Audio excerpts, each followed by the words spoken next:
Here's something nobody tells you when you hit 60. The way you walk right now might be setting you up for one of the most devastating injuries of your life. Not because you're careless, not because you're unhealthy, but because your body has been quietly making small compensations for years. Tiny shifts in how you step, how you stand, how you turn, and those small shifts add up to a very big problem.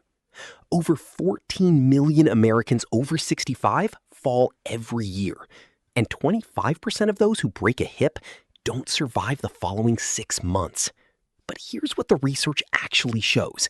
Most of these falls are preventable, not with medication, not with expensive equipment, with specific changes to how you move, changes you can start making today. I'm going to walk you through 7 of the most critical, evidence-based movement habits that protect your balance, your joints, and your independence. And I promise, by the end of this, you'll never look at the way you walk the same way again. Walking posture. Stand tall, walk safer. Let's start with the most fundamental thing, how you hold your body when you walk. Most people assume that leaning forward slightly while walking is natural, even safe. It's not. When you hunch forward at the waist, your center of mass, the point your body is constantly trying to balance over, shifts forward and downward. Your legs then have to work harder just to keep you upright, burning more energy and putting more strain on your joints. The correct position is shoulders stacked directly over your pelvis, upright, neutral. Think of your body as an inverted pendulum. Your trunk vaults cleanly over your supporting leg, and momentum carries you forward efficiently. When you walk hunched, that pendulum breaks. And when it breaks on a cracked sidewalk or a wet floor, you pitch forward with nothing to stop you. Mini takeaway: keep your shoulders over your hips. That single adjustment restores mechanical efficiency and dramatically lowers your forward fall risk. 2. Eye position. Stop looking down.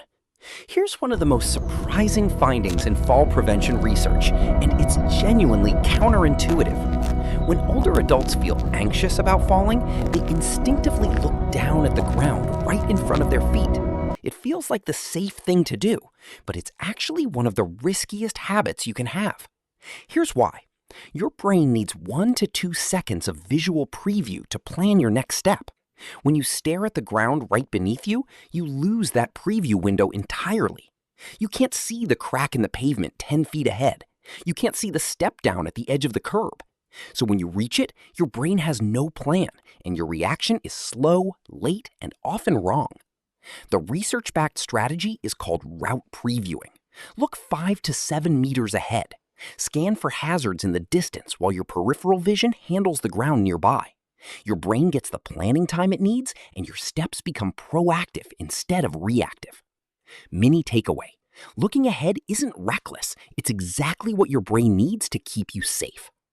Now that we've covered how you hold your body and where your eyes go, the next question is, what are your feet actually doing when they hit the ground? 3. Foot placement. Clear the ground. One of the most reliable warning signs that someone is at high fall risk is a shuffling gait, where the feet barely lift off the ground and slide forward instead of stepping cleanly off the posture. As we age, the muscles that lift the front of the foot weaken. The result is a flat-footed, dragging step, and all it takes is one small rug edge, one uneven seam in the pavement, and that dragging foot catches, and you go down. The goal is a clean heel-to-toe transfer. Land on your heel, roll through the foot, push off the toes. It sounds basic, but actively cueing yourself to lift the foot and land with a distinct heel strike restores the shock absorption your joints need and eliminates the trip hazard entirely. Mini takeaway: pick your feet up, land on your heel. It's the simplest way to stop a trip before it starts. 4. Arm swing. Your body's built-in stabilizer. Here's something most people completely ignore. Your arms are actively stabilizing you when you walk. Symmetrical arm swing, where your right arm moves forward as your left leg does and vice versa, counteracts the rotational forces your legs create with every step. It keeps your trunk stable, reduces lateral sway, and helps regulate your center of gravity. When older adults stiffen their arms, holding them rigid at their sides or crossing them in front, walking efficiency drops, trunk rigidity increases, and energy expenditure goes up by 5 to 6%. That adds up to real fatigue on a real walk. And there's one more consequence that rarely gets mentioned. If you start to slip and your arms are locked, you can't reach out to catch yourself. That reactive grab is your last line of defense before a fall. Keep your arms free. Mini takeaway: relax your shoulders, let your arms swing naturally. It stabilizes you and keeps your emergency braking system ready. Now we've covered the mechanics of straight line walking, but most dangerous falls don't happen walking in a straight line. They happen during turns, on stairs, and during transitions like standing up and sitting down. 5. Turning techniques. The pivot turn problem. Think about how most people turn around in a small space. They spin on one foot. One quick pivot and they're facing the other way. That pivot turn is one of the leading causes of lateral falls, which are a primary mechanism for hip fractures. When you spin on one foot, your center of gravity shifts sharply outside your base of support. Your vestibular system gets a sudden rotational signal it wasn't prepared for. And for an older adult with even mild balance impairment, that's all it takes.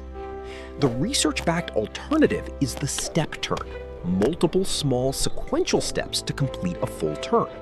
Taking 4 or more steps to rotate 180 degrees keeps your center of mass aligned, minimizes rotational forces on your joints, and gives your vestibular system time to process the change in direction. Mini takeaway: never spin on one foot. Step your way through every turn. Stairs, the riskiest surface in the home. Falls on stairs are among the most serious. The reason is simple physics. You're elevated, you're moving downward, and there's nothing to break a forward fall except the stairs themselves. The most effective stair strategy combines 2 things: bilateral handrail use and sideways descent. Handrails placed at 36 to 38 inches high allow you to stand upright rather than leaning forward, keeping your center of gravity centered. And descending sideways, rather than facing straight down the staircase, significantly reduces the vertical impact forces on your knees and ankles and keeps both hands on the rails at all times. It feels slow, it looks cautious, but it keeps you safe and it keeps you independent. Mini takeaway: use both handrails. Descend sideways. Both feet on each step before you move to the next. 7. Daily movement habits. Make balance training automatic. The last habit isn't a single movement, it's a philosophy. Research in motor learning shows that functional balance training only sticks when it's embedded into daily routines, not reserved for a Tuesday afternoon gym session. The most effective programs, like the Otago exercise program and Tai Chi, work precisely because they make balance a daily practice, not an occasional event. Practical examples: perform 3 slow sit-to-stand transitions before every meal. Practice a single-leg stance while holding the kitchen counter while your coffee brews. These micro practices rebuild balance automaticity, the ability to correct your posture without thinking about it. Programs that follow this principle show 35 to 40% reductions in falls. That's not a small number. That's 1 in 3 falls that never happen. Mini takeaway: 5 minutes of daily movement practice built into what you already do outperforms an hour at the gym once a week. So here's the big picture. Falls after 60 are not inevitable. They are not random. They are the predictable result of specific movement patterns, patterns that science has identified and patterns that you can change. 7 habits: posture, eyes ahead, clean foot placement, free moving arms, step turns, sideways stairs, and balance built into every single day. Every one of these is supported by clinical research. Every one of them is something you can practice starting right now, without a gym, without equipment, without a prescription. Your independence is worth those 5 minutes a day.